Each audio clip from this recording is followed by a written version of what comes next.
Welcome to Dishin, the Daughter and Daddy podcast. I'm Regan. And I'm Mike. Daddy-daughter Disney travel talk meets fun and friendship. Coming up on episode 5 of Dishin. All aboard with listener train mail. When will Walt Disney World open? The good, the bad, the ugly of new Star Wars Galaxy Edge.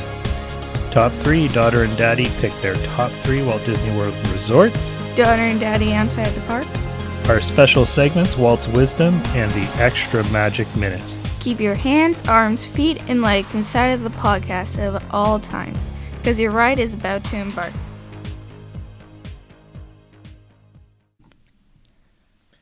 Welcome back to Dishin It. I'm Mike. And I'm Regan. Big episode 5 here, Regan. Jam-packed, full of info for the families. Yes, it is. Did you know, Regan, that we have listeners from all over the world tuning in to see us? Really? We've been doing this for about 2 months now, since we've launched Dishin It, the Daughter and Daddy podcast, and we have over 235 unique listeners checking out our site, and they're from 21 different countries. It's just crazy, Regan. I know. Yeah, it's pretty insane. But, we're really happy, listeners, that you're listening and that you're checking us out. It's really great. We welcome your feedback, and we're really excited to connect with you and just hear what you value and what you like to maybe see on the podcast, because we're here to, make your listening experience the best that we can. Yeah. Yeah. So let's get right into it, listeners. We know that we have a lot of information in this episode, and we might as well just kick off episode 5 with train mail. Sounds like we have lots of mail this week, Regan. Dad, look. We have a letter from Hank and Karen from Wellland.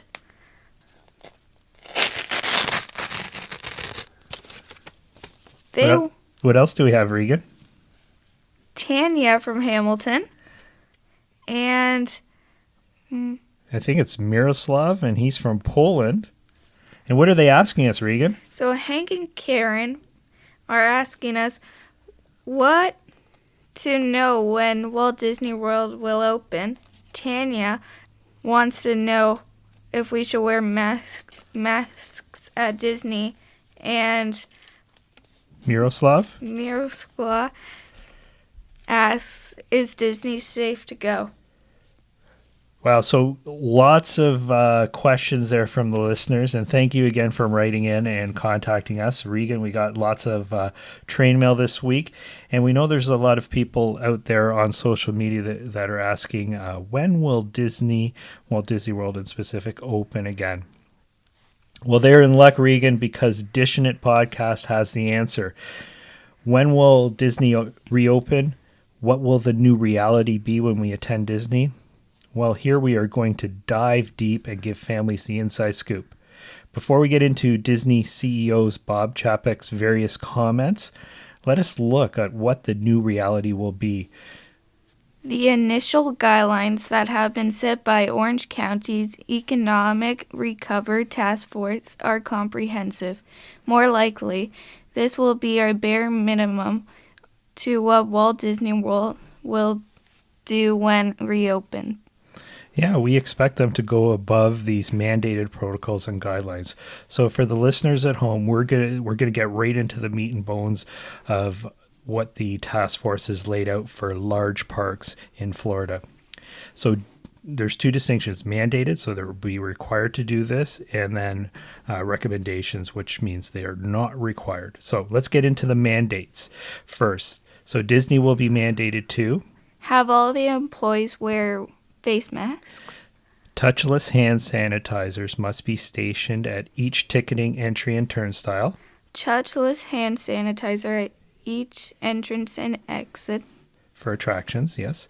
Temperature check for staff prior to shift. Those with a temperature over 104 or 100.4 will not be allowed to enter the premises. All employees with flu-like symptoms will be advised to stay home.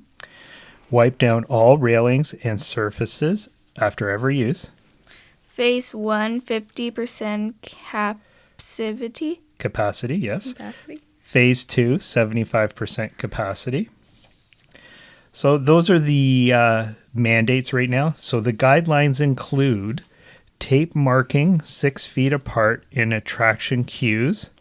Staff are regularly wiped down surfaces at random. Phase 1 and 2 staff 65 years or older are encouraged to stay home. Now we also have hotel guidelines as well.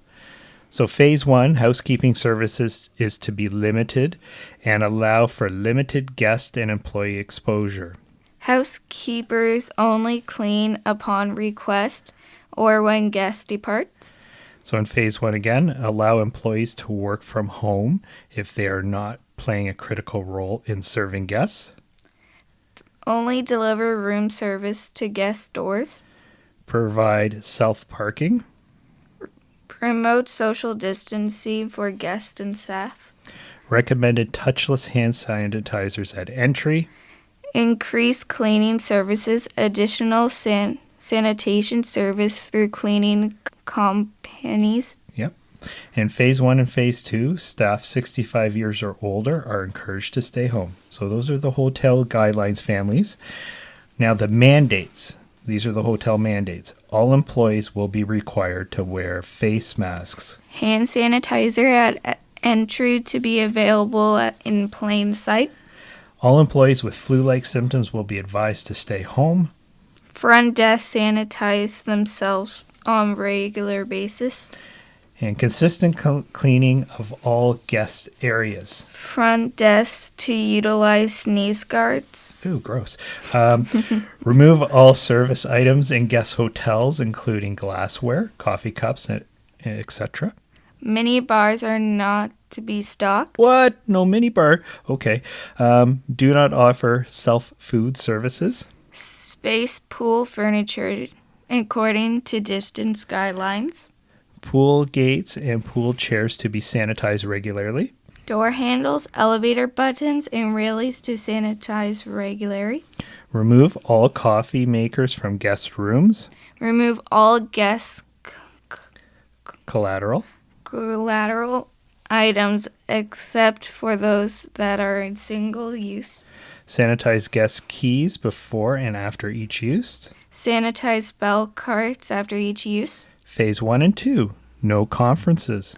Promote social distancing for all guests and staff. Yeah, so those are the hotel mandates. Now we're going to move on to restaurants.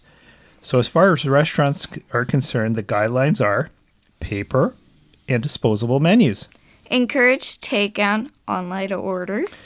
Yeah, that's a big one, Regan. I think they'll be using a lot of online mobile ordering. Touchless sanitizers at entry. Phase 1 and Phase 2, staff 65 years or older are encouraged to stay home. So the restaurant mandates are hand sanitizer at every table. Hand sanitizer at entry in visible sight. All employees are required to wear face masks. Temperature checks for staff prior to shift. Those with temperature over 104 will not be allowed to enter the premise. All employees with flu-like symptoms will be advised to stay home. Doors to be wiped regularly. All staff behind counters must wear gloves, except for the bartenders. Bartenders must sanitize hands after making each drink. Seated tables to be 6 feet apart. Phase 1, limit restaurant to 50% capacity. Phase 2, limit restaurant to 75% capacity. Those are the requirements. What has Disney CEO Bob Chapek said? Regan, let's give a high five for that. That was a lot of information. So what has Bob Chapek said? So first, Disney Springs is reopening on May 20th. So there again, folks, Disney Springs is reopening on May 20th. In a CNBC interview, Mr. Chapek highlighted the date and said Disney is following the Disney Shanghai model for reopening and will start with Disney Springs. This will not be a full reopening, but a phased-in approach, as we highlighted earlier. This means limited guests, limited shops open, and masks for guests and staff. Disney CEO has done many interviews over the last week. Why? Well, he's getting the message out that Disney cares about the cast members and the guests. He is implementing a change management strategy of talking about the change often and gradually increasing the detail in each interview he gives. Mr. Chapek has highlighted a 30% capacity model initially. Let us put that in perspective. Christmas Day is a maximum capacity day of between 80 and 100,000 people in Magic Kingdom alone. So we would be looking at between 24,000 and 30,000 at a 30% capacity. That means only park hotel guests could gain entry. That's true. So only the guests would get entry and probably not a lot of people walking up would be allowed access. Shanghai plans to add 5,000 guests per week. Therefore, to reach maximum capacity under this model would mean 11 weeks to reach capacity from the day they open the park. To further complicate matters, Disney would need to be allowed to move from Phase 1 to Phase 2 and so on.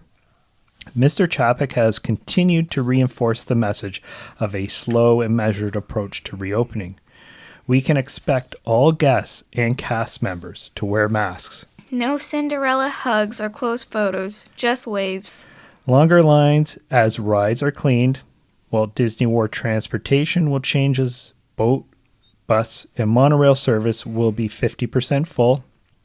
Traffic flow in parks will be enforced now. You will have to stay on the designated circuits. No cutting through shops or going against the flow.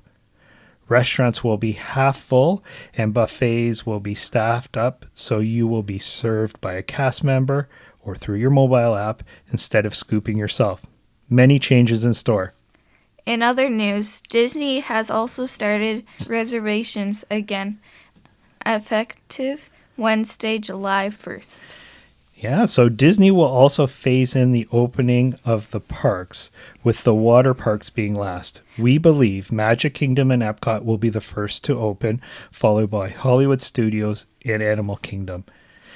Disney has an insane people funneling strategies to move large amounts of people quickly. However, some areas of the park have bottlenecks. Guests can expect new staff only areas to be open to allow greater access and limit congestion points. Water parks will be last to open due to personal hygiene and change facility issues. Yeah, while a pool may be relatively safe, the surrounding environment is very conducive to spreading viruses. So when will Walt Disney World reopen? Well, at Dishin Podcast is predicting a soft opening June 28th. To local traffic, which will be augmented July 1st with those with reservations. Formally, July 4th will start a Phase 1 grand opening. What a better day to open Walt Disney World than July 4th. Yeah, Independence Day is going to be awesome. I think that's the day. I'm 100% positive that'll be the official grand opening, but people will be in the park a week before as they slowly phase in everything. Mm-hmm. Well, Regan, episode 5. A lot of information there for the families to digest on when Walt Disney World is going to reopen. We hope you enjoyed that. And as information becomes available, we're going to give it to you. We're going to be dishing it right to you. Okay? So, episode 5 here, we're looking ahead at Star Wars Galaxy's Edge. Disney has added Star Wars Galaxy Edge to Hollywood Studios. This new land is 14 acres large and accessible via to Toy Story Land. Welcome to Star Wars. Yeah, here you can ride the Millennial Falcon or join the Resistance and battle the First Order. You will see many stormtroopers walking around, so make sure you do as you're told and answer any question directly. You can enjoy some cool food and beverage there. Yeah, enjoy some Endorian fried chicken, tip yip, as you listen to some droid beats while you wash it down with Luke's blue or green milk. So many unique themed foods for adults and the younglings. For the Star Wars fans, this is a sight to behold. The bathrooms feel like you're on Tatooine, and the Rise of the Resistance ride is considered amazing. Everything is Star Wars, and the imagery is out of this world. That was the good, now the bad and the ugly. The Rise of the Resistance ride requires you to book a boarding spot at 8 a.m. at the park on the mobile app. So you're lined up there waiting to get in and waiting for the reservation system to kick in. It's insane. The lack of ability to book a fast pass is problematic and can create conflicts with other reservations. In addition, some fans have expressed that Star Wars Land can be very crowded at times, even when the park is slow. If you are a Star Wars fan traveling from far away, you want to go on the ride. Disney has fixed these issues. Yeah, Disney has to fix these issues. Yeah, they're just not acceptable. So, Regan, the Star Wars Land is very fun. It's very popular, and, it's a great thing, and it's just fantastic to walk around there. Okay, Daddy, Yeah? enough. We're running out of time. Let's move on to our top 3 Walt Disney resorts. Regan, cut off again. It seems every episode I get cut off, and I'm just trying to talk and give families a... Yeah, I know. It is what it is. So, it's now time for our top 3, and we have 3 standards of excellence. The first star, the second star, and the third star. So let's begin, Regan, with our top 3 Walt Disney World resorts. Why don't you kick it off, Regan? So for my 3rd star, it's going to be Ford Wilderness Campgrounds. Yeah, we stayed there. That's a great place. It's truly unique, and I think we talked about it in the last episode 4, right? Yep. Yeah. So what do you like about it? I like that you have the golf carts and you feel like you're camping. I like the wagon ride you can go on. Yeah, that was fun. And I like the souvenir shop because you feel like you're in a log cabin. And it's really cool. Yeah, that has one of the best souvenir shops. Yeah, I thoroughly enjoy that one. Yeah, good choice. So my number 3 star is the Grand Floridian. Now, we stayed there, and we enjoyed the zero entry pool. It was fantastic. We stayed there over Christmas, and the Grand Floridian was dressed up very great for Christmas. Loved it there. I don't know if it's a little dated now, but I think it's one of my top resorts. And of course, it has one of the best restaurants in Park Fair. So that's my number 3 star. Who do you got for number 2? I have the Jumbo House. Oh, good one. Yeah. Tell me a little bit about that. Well, first off, the restaurant is amazing. Boma. Yeah. And I really like the bridge that goes across once you enter. It's really pretty. And there's always a campfire out in the back that you can sit around. Yeah. Yeah, so we're going to tie in here for the listeners. My number 2 star was Jumbo House as well. For many of the same reasons. It's nice if you get lucky, you look out your window, balcony, and you can see animals in the savannah. At night, you can get the night vision goggles and you can see animals in the savannah. The fireplace is great. Boma is the best restaurant we feel in all of Walt Disney World. Maybe with some exceptions to what's in Disney Springs or Boardwalk, but we just feel that restaurant's fantastic, and the pool's great there as well. So good number 2 star, Regan. Yeah, Thank you. You're welcome. So who do you got for number 1? Port Orleans. Yeah, Port Orleans. So we got Port Orleans Riverside. So tell me a little bit about that. I like the check-in because there's a big thing above you that moves. Okay. I forget what it is, but it's really cool. And it has a splash pad, a water park in it. Yep.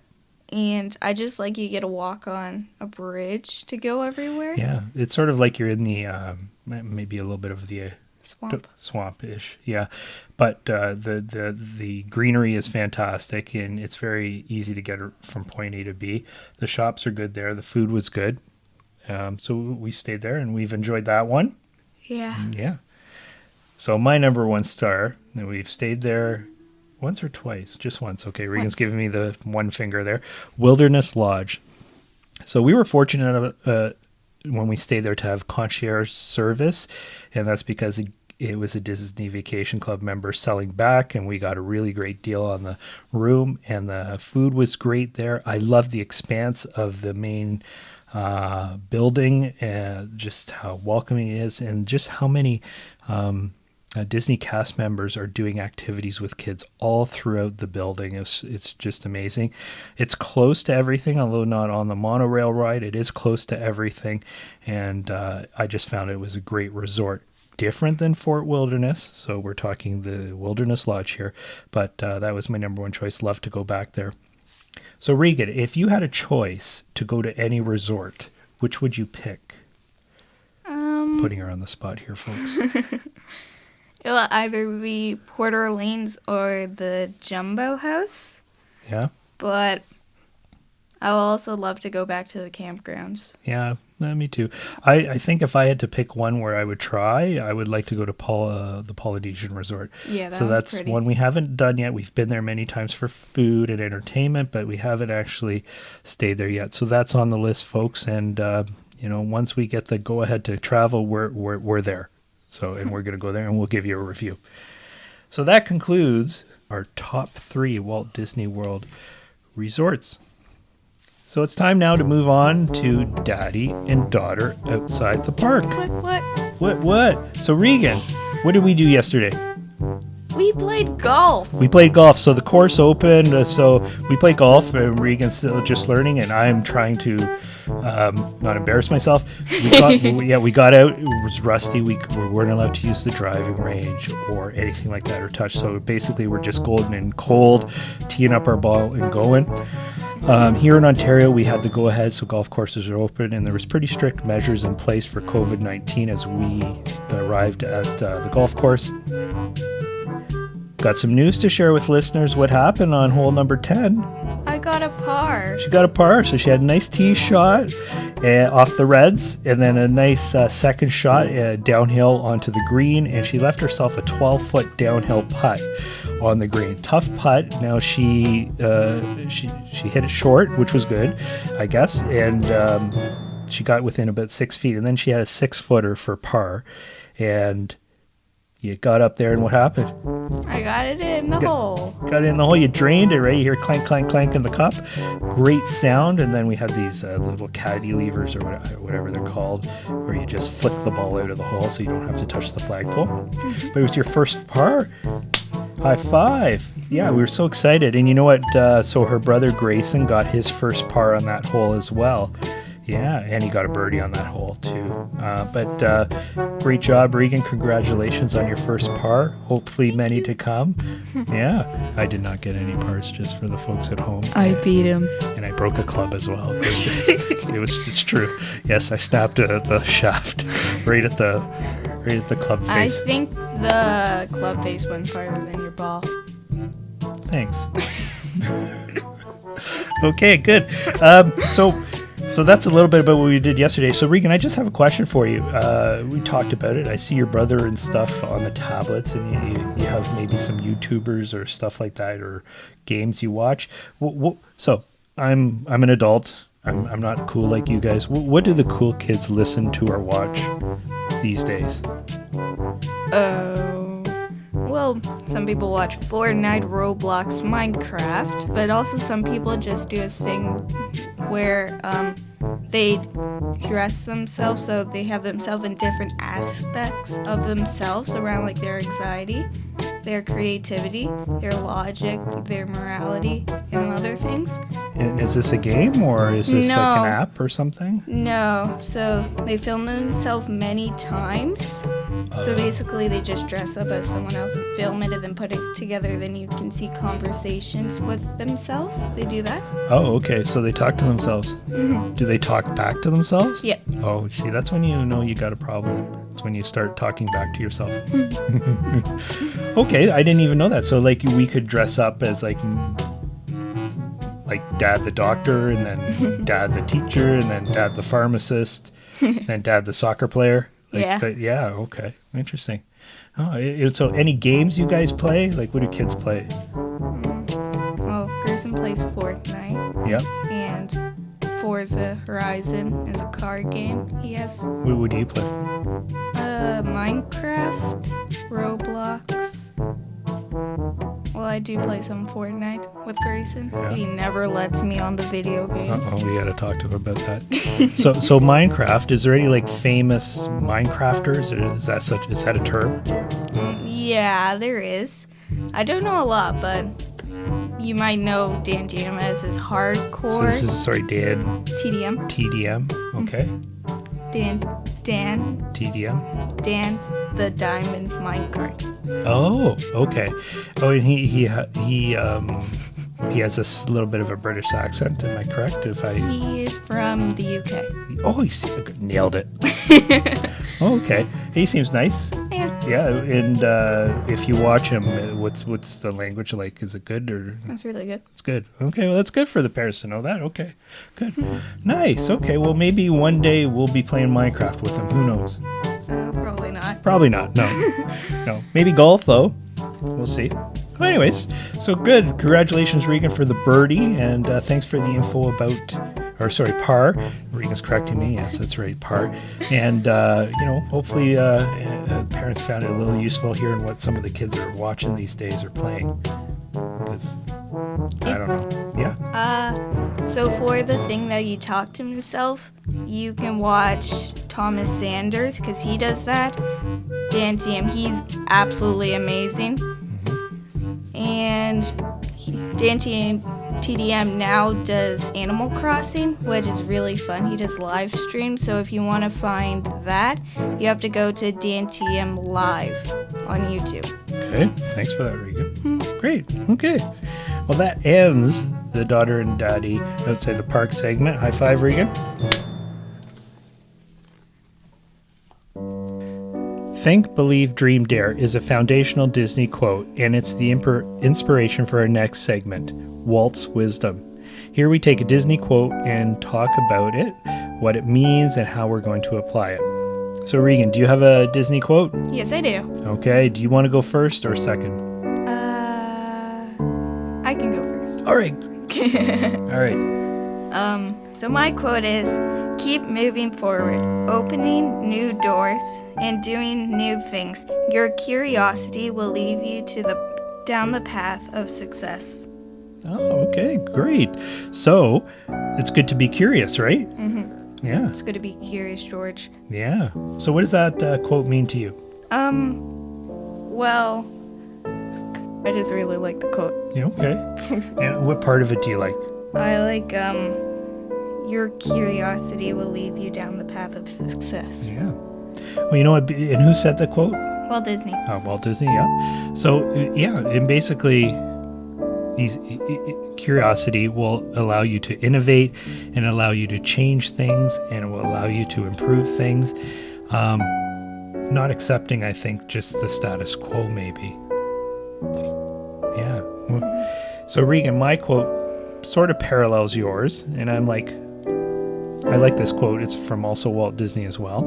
And the quote goes like this: progress is impossible without change. Progress is impossible without change. So if we want to move forward, and I thought this applies to the world that we're living in today. If we want to move forward, we have to be willing to accept change. And I'm going to cycle back to Disney CEO Bob Chapek's comments, various comments in the media and his interviews he's given about Disney reopening, is he's exercising a change management strategy where he's getting you, the families at home, the people that will attend his park, used to the idea that Disney will be different this time. And so making progress, so keeping people safe, keeping staff safe, keeping the experience fun, will require change. And we have to move forward. For us to progress, we have to accept that change. So I thought it was a great quote from Walt Disney himself that mirrors the reality of the world we live in today and what's going to happen in the future. Like my quote? Yeah. Yeah, it's a good quote. So there we go. Those are two quotes of both from Walt Disney, and that wraps up our Walt's Wisdom segment.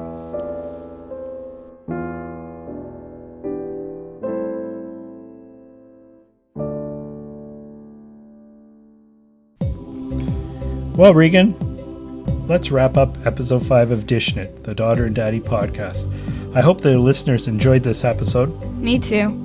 Yeah, we gave them a lot of information about when Disney will reopen, a little bit about Star Wars, and we talked about our favorite resorts. So, what can listeners expect for episode 6? Well, we can talk about my favorite resort, Port Orleans Riverside, and our top 3 cruise destinations. Awesome, great. I have so many favorite destinations, Regan. It's just like, I don't know how I could pick 3. Why do I have to pick just 3? Because it's called top 3. Okay, I guess that makes sense. It can't be like top 3 plus 10, no? No. No, okay. Sorry. Okay, well, so great. We're Port Orleans. We're gonna talk about that, which we loved, and we're gonna do our top 3 cruise destinations. Yeah, Regan's doing a golf clap right now. So I think we should sign off from Studio A113. Listeners, you can get all the latest news and updates on Dishin' It on Twitter and Facebook at Dishin' It Podcast. And Dishin' It is also on Instagram and YouTube as well. And families, as always, we reward listeners who listen to the end. Big thank you to Mrs. H for allowing us to record this podcast. Thank you to Kevin MacLeod for the great music. And thank you. We hope you enjoyed listening to Dishin' It, the Daughter and Daddy podcast. Please remember to think, believe, dream, and dare. Goodbye, family. Regan, what is episode 5's extra magic minute? Disney flags. Disney does not have any flags at Walt Disney World. They are all pennants. Some are different shapes, and some are missing stars or stripes. Why would they do that, Regan? Why wouldn't they have flags? So Walt Disney World does not have to follow United States flag code, so they never have to lower their flags when it's night. Oh, I gotcha. Okay, that's good. Great Easter egg, Regan. Thank you. Thanks for sharing it. You're welcome. Goodbye, family.